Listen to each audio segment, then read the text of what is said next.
Thank you. And a kind of a great introduction, and I think as touched on, Oran sort of touched on a key point in his presentation. I'm probably going to change tact slightly to really focus on that element around change and what's actually required to create the conditions for us to navigate sort of complex change that we're actually going through.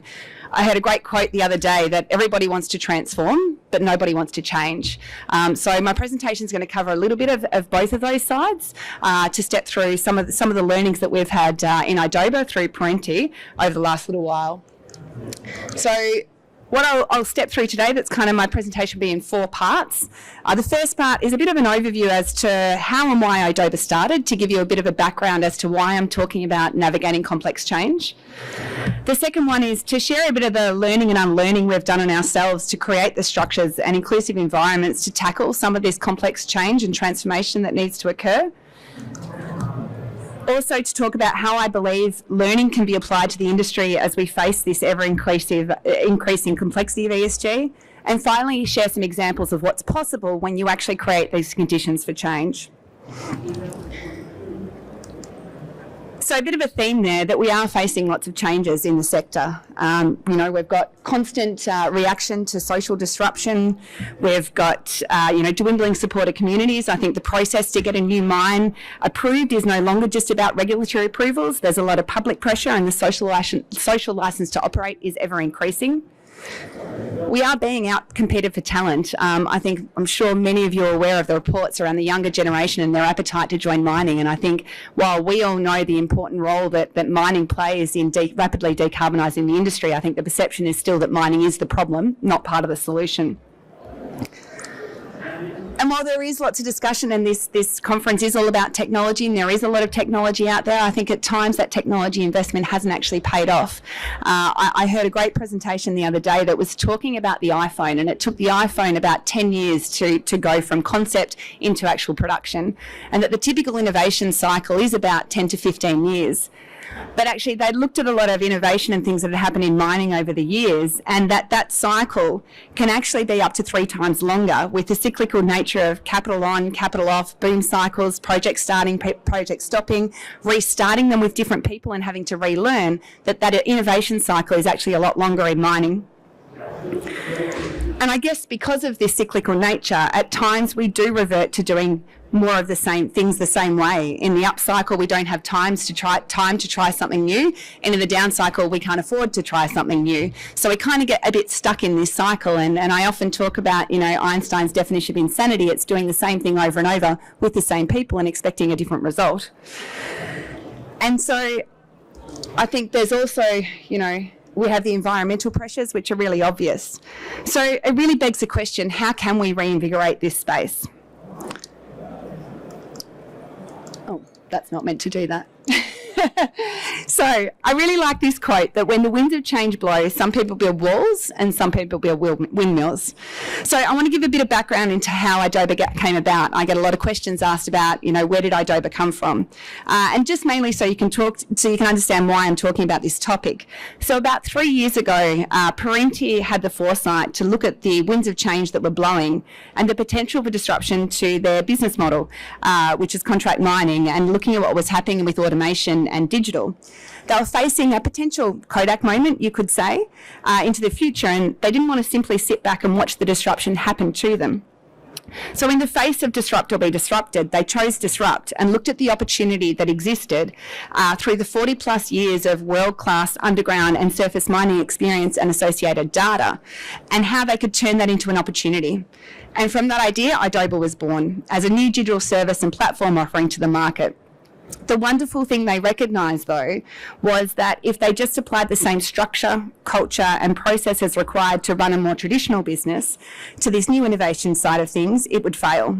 So we've actually deliberately set out to find new and innovative ways to harness diversity of thought and avoid the potential pitfalls of innovation so that we can truly transform.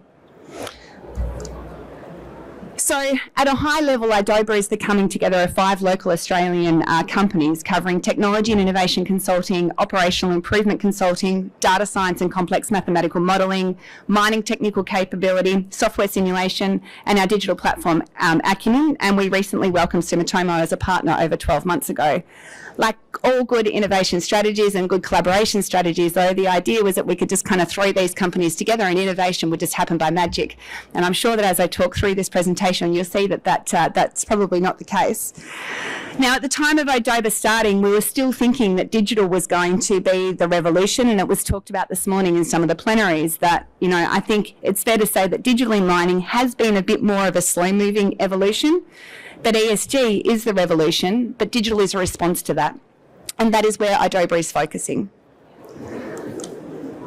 And while Idoba is relatively new, the experience that the collective 5 companies bring is significant. And that context is important when I talk to you about how our collective knowledge and experience that we've all had over the last 15 years or so in understanding where innovation has succeeded and failed in mining and what are the right conditions for innovation and change to thrive, particularly when navigating the ever-increasing complexity of ESG. One lesson we've learned is that while it's great to have the data, get it into a data lake, gain a bit of knowledge and insight, what's most important is how you use the data, insights and AI to deliver tangible impact to people and processes as we navigate complex change. We recently worked with an organisation who has a massive data lake. They've invested millions of dollars in setting up, millions of dollars in the actual maintenance of it, but they've actually only got 1 data scientist looking at that data. So it's hard to gain impact if you don't build the supporting processes and systems around what you actually do with that data to drive that real impact. So with the high-level strategy of disrupt or be disrupted in mind, we set about developing what is the better digital future Idoba can co-create in the mining industry and beyond as part of the Parenti Group. We knew we couldn't just sit back and spend 10 years or so developing a disruptive digital product or platform and risk the technology development overtaking us. So we leveraged our years of experience in driving technology innovation across mining and looked at how we could drive impact through digital and innovation across 3 lenses. We started out by looking at rethink. How do we operate more effectively today? So how does me plus technology make me better? We looked at transform. How do we operate more sustainably tomorrow? And then we looked at disrupt. And the question we asked ourselves, and I probably naively at the beginning thought disrupt was going to be the big digital disruption platform. But I'm going to take you on a little bit of a journey to actually show you what that collective experience is in Idoba on what the real disrupt play is when you're actually navigating complex change. Now, many of you that will have heard me talk or follow me on LinkedIn will know that I talk a lot about diversity and inclusion, and I talk a lot about what we call co-creation. Now, despite being a female in the industry, when I talk about the diversity and inclusion, for me, it's absolutely not about gender, it's about diversity of thought. Because it's my strong belief that we actually don't have, we don't have a diversity and inclusion problem in our industry. We actually have a diversity and inclusion solution to an innovation and creativity problem. And that if we can actually find ways to actually embrace that diversity of thought through inclusive environments, the innovation and creative thinking it generates is what will break the cycle of reverting to doing the same thing. So what are some of the things I've learned over the last 15 years of consulting on driving innovation and improvement? My experience has told me that there's generally 3 things that not only stifle innovation, but they stifle the ability to embrace diversity of thought and embrace some of those crazy out there ideas. The first one, and this sometimes upsets people, but is actually some of the hierarchies that people get put into a box. They're too scared to act outside of that box, or it's not within their remit, so they just put to perform to what that box tells them. More traditional hierarchies, in my view, also drive the concept of cultural fit and not cultural add. And if our industry is to innovate and change, we actually need to have that cultural add to look at how we look at problems differently. We also have the financial gains, short-term incentives, end-of-year financial targets, the need to meet today's expectations of shareholders, etc., which means we often don't have time to try that new idea in case it impacts our financial performance. So we take the perceived less risky path. And as an industry, we still have an over-reliance on individuals and not enough on systems. And I don't mean IT systems, I mean systems and ways of doing work. There is a lot of digital platforms and structures that I talk to which can also help us, but I think we do have an over-reliance on individuals. So how do these things that stifle innovation show up in organisation? Well, we all know that many businesses, and it's why we're all here, are facing some big challenges. I think if I look at the difference in the banners at IMARC last year to compare to this year, there is more about sustainability and decarbonisation and what we're all trying to tackle through those challenges, which I think are not only exposing the cracks in traditional organisation structures, but it's exposing cracks in our ability as humans to actually navigate this ever-increasing complexity. I'm not sure about you, but I've heard the term burnout more in the last 12 months than I've ever heard in the industry, and I don't think that that's just about COVID anymore. I think with all the complexity, we've got too many priorities leading to a lack of organisational clarity and focus. We've got organisational controls are bottlenecking decision-making and stifling the agility. We've got too much data, potentially, where we're actually potentially missing some of the trigger points that that data is trying to tell us what's going on. We've got perishing talent pools. People's expectations about their experience at work is shifting, with a greater desire to drive a connection to purpose and less on climbing the corporate ladders. And the fear of failure and judgment is getting in the way of learning, sharing ideas, exploring different perspectives and innovating. So if these are some of the things that are, in my experience that are stifling innovation, the following few slides is some of what I've learned, particularly over the last 3 years of running Idoba, on what encourages innovation and harnessing that diversity of thought. Oh, God, it's done it again. So the key here is that old ways won't necessarily open new doors. So in Idoba, we did some searching. So we did a lot of research across a number of fields, real-world experiences and lived experiments. We looked at how other industries and companies have created rich working environments for creativity, innovation and disruption. And most of all, we actually experimented on ourselves and the way we were connecting, collaborating and working to look at problems in a different way. We hypothesised, trialled, failed, learned and a lot, and we still do. And then we did a lot of synthesising and sense-making. And through that synthesising and sense-making, we realised that innovating, creating, experimenting and learning are all social processes. And at the heart of social processes are people. And I refer back to Run's presentation before that he was saying there's this great AI work, but if the operator is not going to take up that work, then actually the innovation is probably for nothing. So amid all the talk of solving gnarly ESG problems and disruptive innovations, we realised that the first thing we needed to do was disrupt ourselves, which included unlearning our corporate armour, and that's that corporate armour that barrier we have all been guilty of putting up that stops us throwing our crazy idea out there or challenging the status quo for fear of retribution. Being authentic and vulnerable so we can truly co-create and embrace somebody's diverse perspective and not shut it down because we tried that 20 years ago and it didn't work. Being courageous, curious to deeply understand problems in each other. And that also requires us to suspend judgment so we can experiment, iterate and embrace failure and learning. And it kind of felt like this, and it still does. But through all of that, we discovered a new lens. We actually need to configure working and teaming environments that work for people instead of making people work for the organisation. And that's how you harness innovative and creative thinking. So it's my strong view that to deliver innovation, we need diversity. For diversity to show up, we need inclusive environments. But for inclusion to materialise, we need our people to be their authentic, courageous, messy humans that they uniquely are, to help us solve these gnarly new problems ESG and digital transformation are throwing at us and make sure that they deliver the impact and value that they deserve to. So how does that look in Idoba? Well, our team is over 170 people. We're about 35 to 40% female. We are over 30% neurodiverse in our team. Our youngest team member, I think he's actually 17 now, he works his McDonald's job with us, and our eldest is in their 70s.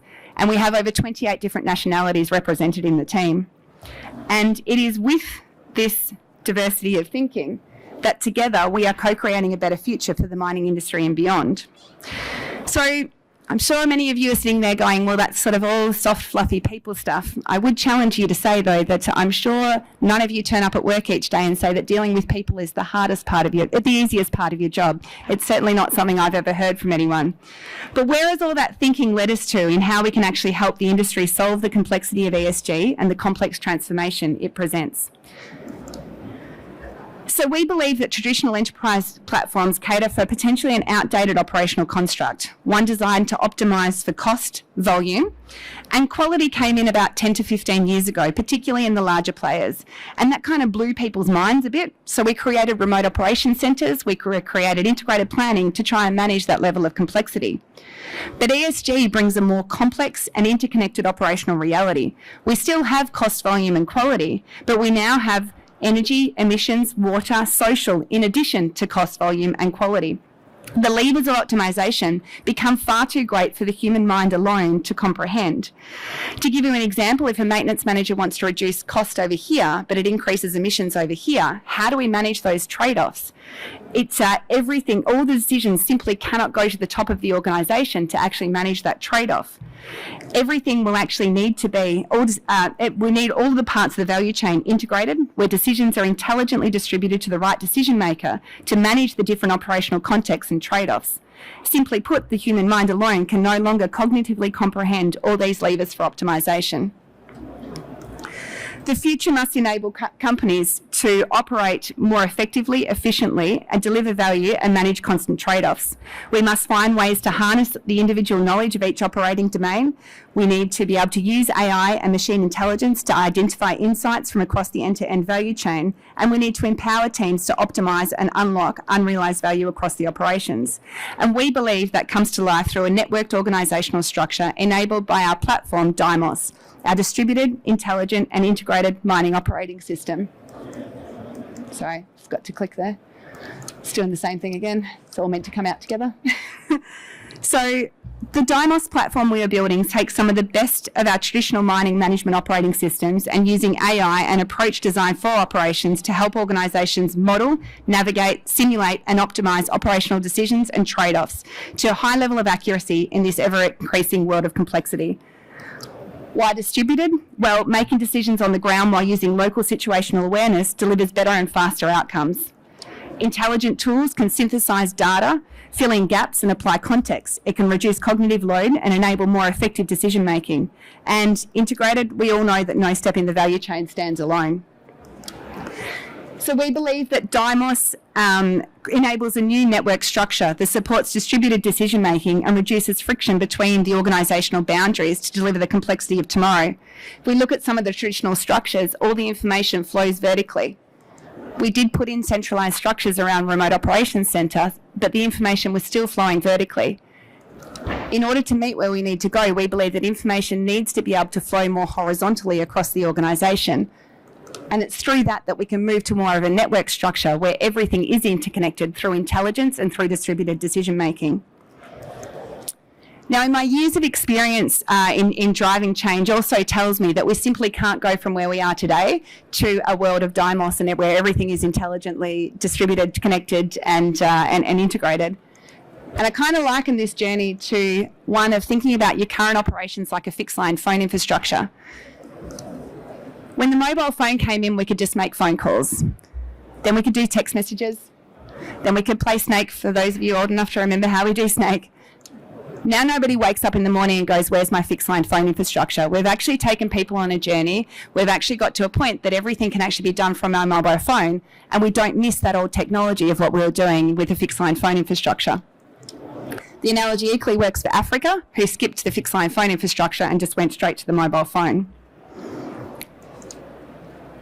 So I'd like to end on a couple of examples, because I know I'm getting short on time, about what is possible when you have a safe environment for people to look at the same problem in a completely different way. A place where people can only talk about their crazy ideas, but those ideas are celebrated, harnessed and turned into real digital products solving real digital problems. So this is a really crappy data set that we took from an underground mine. It was about 60% efficacy, and no amount of advanced statistical analysis or data science work could actually glean any insights from this data set. So we started looking at the data in a different way. We had a team of one of our amazing mining engineers. We had a data science and a people process person all working together and looking at these problems in a different way. And our data scientists said, well, actually, how about we look at that data? When you think about it, the ore body behaves a certain way because the geology of the earth behaves a certain way because, the ore body behaves a certain way based on the geology of the earth, which means that the mine behaves a certain way, which means that the people and the equipment in it behave a certain way. So what are some of the best behavioural-based algorithms that exist in industry? And what we came up with was Facebook, because Facebook can not only predict when you're most likely to spend money, it can now predict what you're most likely to spend money on. So we took that algorithm, we modified it, cross-pollinated it, and suddenly a whole bunch of insights came out of this crappy data set. We could pinpoint the point in time when development rates actually started to shift and change so that we could no longer achieve the rates that we needed to. Now that has actually turned into our product, Mine Performance Navigator, which we've just rolled out to 12 sites in the last month or so.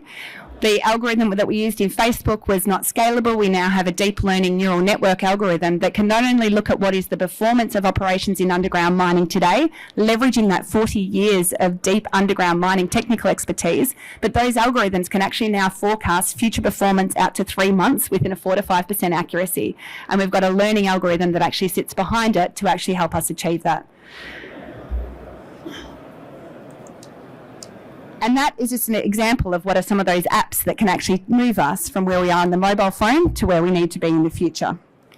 So I'm going to wrap up now. I'm sure it's obvious to everyone, but the disruption I referred to at the beginning is actually how do we disrupt ourselves? How do we actually start to embrace diversity of thought and a difference of opinion to find better ways to operate in a world of ever-increasing complexity and uncertainty and ambiguity?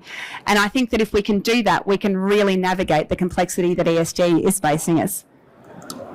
And I'm going to end on Bananarama because it ain't what you do, it's the way you do it. And I think that that's what gets results. We can have some of the best technology, but if we don't change the way that we operate and we don't look at how we can embrace that, and if we don't take people on the journey, we will never get the transformation that we need to. So thank you.